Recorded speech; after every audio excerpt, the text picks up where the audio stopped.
আসসালামু আলাইকুম সুপ্রিয় দর্শক। আজকে আপনাদের সাথে কথা বলবো কৈশোরকালীন পুষ্টি সম্পর্কিত বিষয়ে।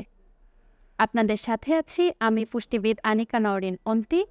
নিয়মিত চেম্বার করছি heartbeat fertility clinic, Dhanmondi, Panthapath.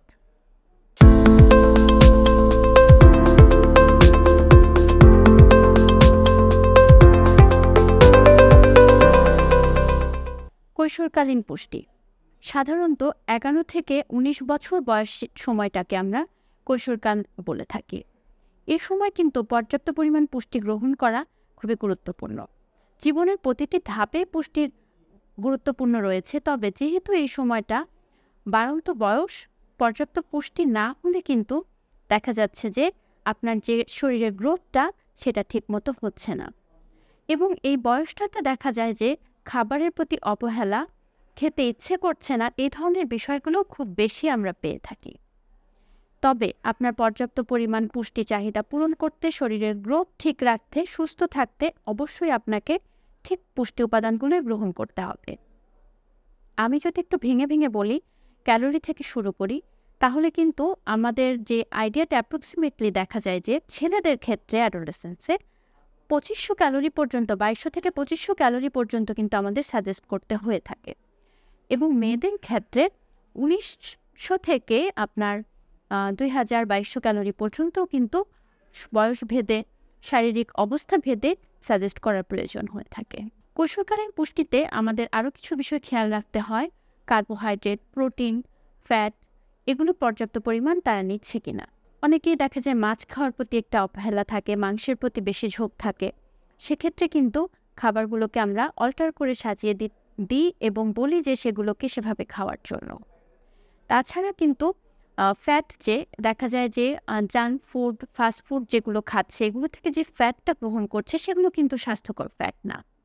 কৈশোরকালীন পুষ্টি আপনার পর্যাপ্ত পরিমাণ নেয়ার জন্য যে ফ্যাট থেকে আপনারা নিতে পারেন, তাতে কিন্তু দুধের থেকেও কিন্তু একটি সুষম ফ্যাট আমরা পেয়ে থাকি। তাছাড়া যে রান্নায় তেলটা ব্যবহার করা হচ্ছে সেটাও কিন্তু একটা সুস্থ ফ্যাটের উৎস। কোনো কিছুই আসলে অতিরিক্ত ভালো না, অতিরিক্ত কমও ভালো না, এবং বেশিও ভালো না। যা খাবার খাওয়া হবে সেটাকে বুঝে শুনে নিজের প্রয়োজন অনুযায়ী সাজাতে হবে।